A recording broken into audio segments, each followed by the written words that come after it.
세계 최강 군사력을 자랑하는 미국을 넘어서기 위해서 중국과 러시아의 움직임이 심상치 않다는 내용.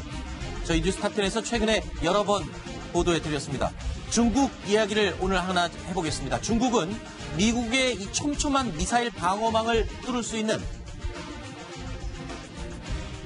자, 영상 보실까요? 둥펑 17 미사일 개발에 열을 올리고 있습니다. 그리고 이 둥펑 17 드디어 실전 배치될 예정입니다. 그런데 세계 최강의 군사력을 보유하고 있는 미국이 이를 가만히 두고 볼 수만은 없겠죠. 어떤 대응책을 마련했는지 잠시 후에 저희가 공개해드리겠습니다. 먼저 중국의 날카로운 창 이야기를 해보겠습니다. 중국의 둥펑 17 2020년 불과 내년입니다. 내년까지 실전 배치하기로 결정을 했다. 이런 내용이 발표가 됐죠? 예, 그렇습니다.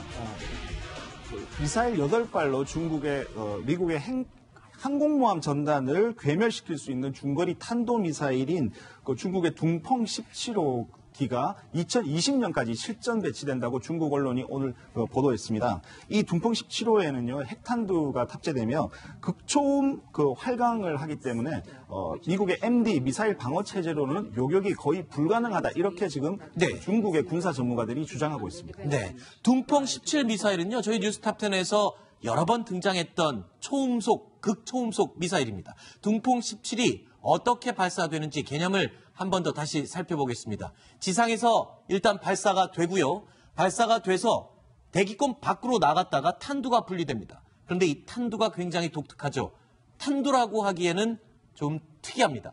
비행체, 스스로 비행을 하면서 좌표를 찾아서 마음대로 자유자재로 움직일 수 있기 때문에 미사일 방어망을 교묘하게 피해갑니다. 그리고 탄도가 없기 때문에 요격이 불가능한 그런 상태이죠. 그래서 탄도라기보다는 자율적인 비행체라고 부르기도 합니다. 자, 이 둥펑 17 미사일, 일단 미국이 요격을 할 수 없는 상황인 건 분명한 거죠. 중국 전문가가 이것은 절대 요격할 수 없다라고 이야기를 했는데 사실관계부터 분명히 하자면은 요격할 수 있습니다. 그래요? 우리 탑10에서 러시아의 전략 무기로 여러 번 소개했던 아방가르드라는 비슷한 무기가 있습니다. 똑같죠. 러시아의 아방가르드와 아주 비슷한 무기입니다. 같은 개념의 무기인데 아방가르드는 저 둥펑 17보다 2배에서 3배 정도의 고도까지 올라가서 저 둥펑 17보다 2배, 그러니까 마 20 정도까지 가속을 해서 내려오기 때문에 현존하는 미사일 방어 체계로는 요격하기가 좀 어려운 것이 사실인데요. 저 둥펑 17 같은 경우에는 아방가르드보다 한 3분의 1 정도밖에 고도밖에 못 올라갑니다.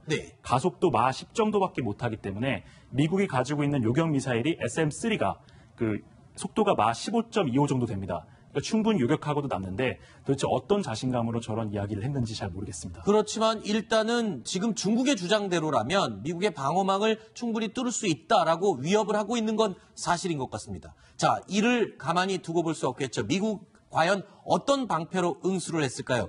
기술력보다는 의외의 방법을 택했습니다. 물량 공세를 택했습니다. 러시아에서 이미 상용화된 방식이기도 한데요. 화물선이나 유조선 상당히 많겠죠. 이 짐을 다 비우고 그 빈 공간에 미국이 자랑하고 있는 최첨단 미사일들을 잔뜩 실어서 바다 곳곳에 뿌려놓겠다는 겁니다. 그러니까 가격은 얼마 들지 않지만 가성비는 최고의 효과를 누릴 수 있는 이런 의외의 방법을 사용한 건데, 이렇게 되면 상선, 그러니까 유조선이나 화물선에 미사일을 도대체 얼마만큼 한 척당 싣고 다닌다는 얘기입니까? 네, 현재 나온 계획으로는 한 10셀 정도, 한 셀에 8발 정도가 들어가는데요.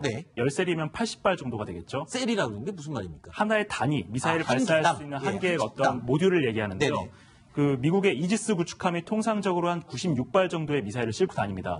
그런데 이 이지스 구축함 한 척의 가격이 15억 달러, 그러니까 우리 돈으로 하면 2조 원 정도 됩니다.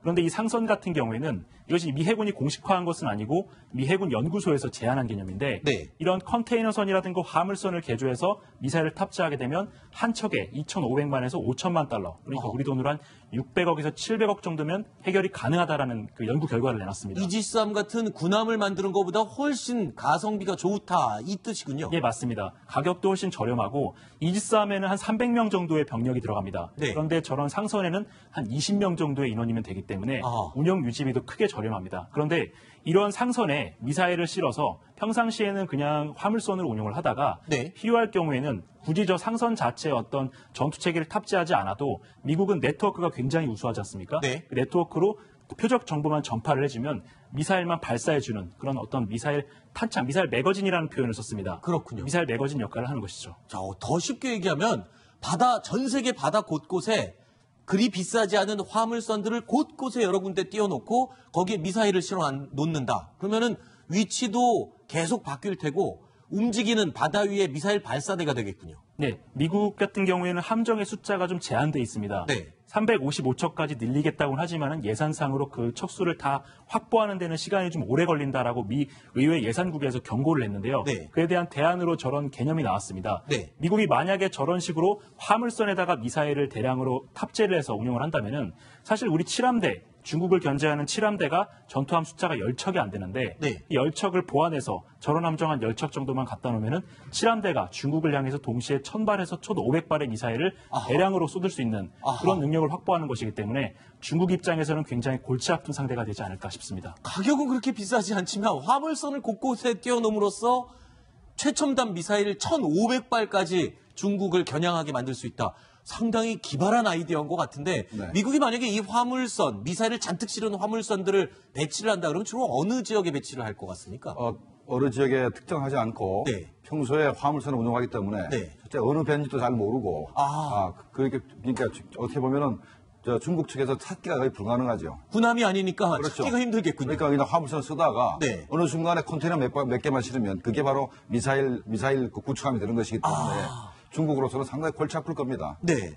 그런데 중국도 역시 이 방법을 또 검토하고 있는 중이라면서요? 사실 이 방법을 처음 개발한 것은 러시아입니다. 아. 일반적으로 항만에 쌓여 있는 컨테이너 박스 안에 네. 두 개를 한 개 조로해서 한 개는 미사일을 싣고 한 개에는 통제소를 싣습니다. 네. 그래서 그렇게 운용을 하면은 밖에 외관에서 봤을 때는 저것이 컨테이너 박스인지 미사일인지 알 수가 없습니다. 그러네요. 그냥 화물이 잔뜩 실려 있는 화물선 같은데 그 안에 미사일이 다 장착이 돼 있다는 소리죠. 네, 저런 방법을 쓰면은 미국이 제공권에서 절대 우위를 점하고 있는데 네. 미사일 기지가 어딘지 식별할 수가 없습니다. 그렇죠. 그냥 항구에 그 수많이 쌓여 있는 컨테이너 중에 하나의 미사일이 숨어 있는 것이기 때문에 네. 굉장히 위험한데 문제는 중국과 러시아가 저런 것들을 개발해서 중동 지역의 헤즈볼라라든가 하마스에다 이것을 제한하고 공급을 하려고 했던 사례가 있습니다. 예. 네. 그런 사례가 있었고 실제로 중국이 저런 형태로 간이 트럭에 얹어서 사용하는 그 미사일을 가지고 네. 이스라엘 구축함에 공격을 시도했던 적도 2006년에 있었습니다.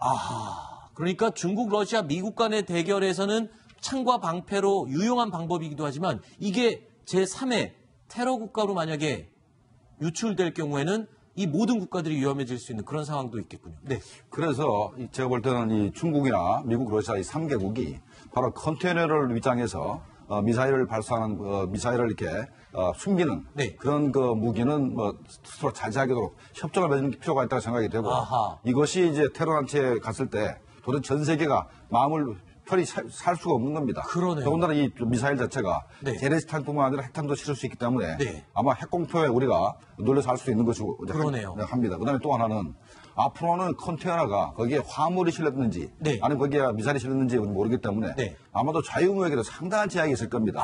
더군다나 한국같이 이렇게 무역으로 먹고 사는 나라 같은 경우는 네. 우리 컨테이너가 전부 다 이렇게 엑스레이 지금도 검색을 하고 있습니다만 검색 시간이 상당히 길어질 겁니다. 네. 그러면 우리한테 상당히 그 제약이 있으니까 네. 아마도 이 3개국이 협정을 맺어가지고 그런 행동을 안 했으면 좋겠습니다. 그러니까 이 중국, 러시아, 미국의 군비 경쟁이 그들만의 경쟁이 아니라 다른 전 세계 국가들의 손해 또는 피해를 끼치게 되는 이 악순환을 겪을 수도 있는 그런 상황이군요. 알겠습니다. 탑10에서만 만날 수 있는 무기 세계를 짚어봤습니다. 다음 순서 준비되어 있습니다. 오늘 오후에 우리 대한민국을 발칵 뒤집어 놓은 바다 위의 사건입니다. 확인해 보시죠.